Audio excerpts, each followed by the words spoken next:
അപ്പോൾ നമ്മൾ photoshoot DJ പോവാണ്. നമ്മളൊരു ഊളയെ വെയിറ്റ് ചെയ്തിട്ട് ഇവിടെ റോഡിൽ നിൽക്കുന്ന കുറേ നേരമായി. അവൾ ഇതുവരെ വന്നില്ല. അങ്ങനെ നമ്മൾ വെയിറ്റ് ചെയ്തുന്ന ആ സാധനത്തിനെയും കൂട്ടി നമ്മൾ നേരെ പോവുകയാണ്. സന പറഞ്ഞത് പ്രകാരമാണ് നമ്മൾ വെളി ഗ്രൗണ്ടിലേക്ക് പോയത്. കുറേ നടന്ന് ക്ഷീണിച്ചിട്ടൊക്കെയാണ് എല്ലാവരും പോയത്. പക്ഷേ അവൾ പറഞ്ഞത് വെറും കള്ളായിരുന്നു. അവിടെ എത്തി നോക്കിയപ്പോൾ അവിടെ ഒരു തേങ്ങയില്ല, DJ ഇല്ല, ഒന്നുമില്ല. പിന്നെ എല്ലാവരുടെ വായിലിരിക്കുന്നത് അവൾക്ക് കേൾക്കേണ്ടി വന്നു. പിന്നെ അടുത്ത DJ ഉള്ളത് പരേഡിലാണ്. നമ്മളവിടെ നടന്നെത്തുമ്പോഴേക്കും അത് കഴിയും. അപ്പോൾ പിന്നെ നമ്മൾ പ്ലാൻ ചേഞ്ച് ആക്കി. നമ്മൾ നേരെ ബീച്ചിൽ വിട്ടു. ബീച്ചിലേക്ക് പോയിട്ട് പിന്നെ നമ്മൾ ഈ വോഫിൾസൊക്കെ കഴിച്ച് കുറേ നേരം അവിടെ വർത്താനമൊക്കെ പറഞ്ഞിരുന്നു.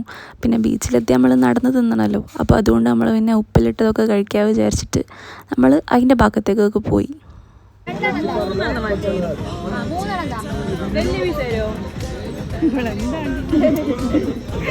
മൂന്ന് ചൗച്ചവും ഒരു മാങ്ങയും.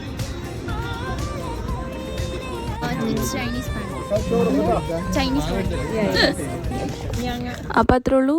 ബൈ.